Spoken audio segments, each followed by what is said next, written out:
Hi అండి, ఈరోజు నేను లివర్ కర్రీ చేసి చూపిస్తున్నాను. దానికి కావలసినవి కొత్తిమీర, లివరు, ఉల్లిగడ్డ, అల్లం వెల్లుల్లి పేస్ట్. నేను అల్లం వెల్లుల్లి పేస్ట్ అప్పటిదప్పుడే దంచేసుకుంటా. నాన్ వెజ్కి అప్పటిదప్పుడు దంచేసుకుంటేనే మంచిగా ఉంటుంది, టేస్ట్ ఉంటుంది, ఫ్లేవర్ బాగుంటుంది. స్టవ్ ఆన్ చేసుకొని పాత్ర పెట్టుకొని తగినంత ఆయిల్, ఫ్రైకి కొంచెం ఆయిల్ ఎక్కువనే పడుతుంది. ఆయిల్ వేడెక్కిన తర్వాత ఆనియన్స్ వేసుకొని ఫ్రై చేసుకోవాలి. కొంచెం పచ్చివాసన అంతా పోయే వరకు ఫ్రై చేసుకోవాలి. తర్వాత అల్లం వెల్లుల్లి పేస్ట్. నాన్ వెజ్లో అల్లం వెల్లుల్లి పేస్ట్ అప్పటిదప్పుడు దంచేస్తేనే బాగుంటుంది. కొత్తిమీర అంతా వేసి కలుపుకోవాలి. కొంచెం బ్రౌన్ కలర్ రావాలి. తర్వాత లివర్ వేసేసుకోవాలి. వేసి మొత్తం కలుపుకోవాలి. ఇందులో పులుసు కూడా పోస్తారు, కానీ నేను పులుసు పోయట్లేదు, ఓన్లీ ఫ్రై చేస్తున్నాను. తగినంత పసుపు, తగినంత సాల్ట్, కారము,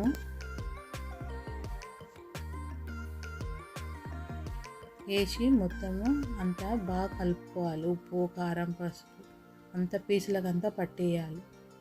ఉప్పు కారం పట్టిస్తేనే మంచిగా ఉంటుంది. ఇదే నాన్ వెజ్లో ఉప్పు కారం వేస్తేనే మంచి టేస్ట్ ఉంటుంది. వేసి కలిపి ఒక 5 minutes మూత పెట్టి బాగా మగ్గియాలి.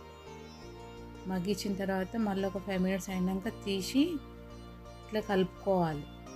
కలుపుకొని కొన్ని వాటర్ పోసుకోవాలి, ఎందుకంటే పీసు ఉడకాలి కదా, అందుకోసం అన్నమాట. కొన్ని వేసుకోవాలి, ఎక్కువ వేసుకోవద్దు. వేసి మొత్తం కలుపుకొని మళ్ళీ మూత పెట్టుకోవాలి.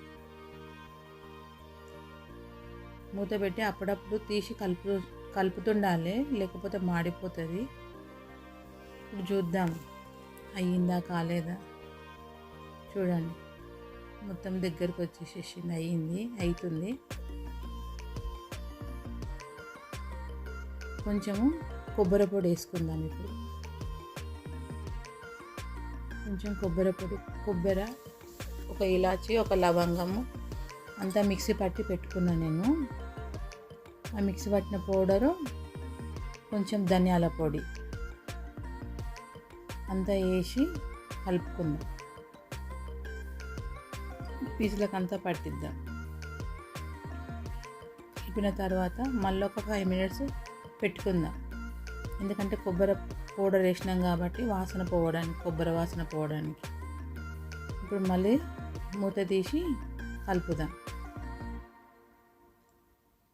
చూడండి, మొత్తం అంతా దగ్గరకు వచ్చేసేసింది, ఫ్రై లాగా అయిపోయింది. ఇప్పుడు పీసు ఉడికిందా లేదా ఒక పీస్ ఇట్లా నొక్కి చూడాలి. చూస్తే విరిగిపోతుంది, అయ్యింది. ఇట్లా నొక్కంగానే పీస్ అయిపోయింది, 2 పీసులు అయిపోయినాయి.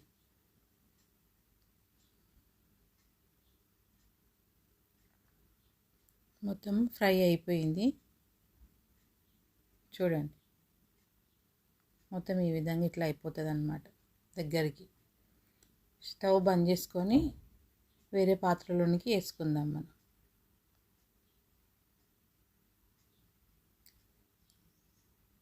మొత్తం అంతా ఇందులోకి వేసేసుకొని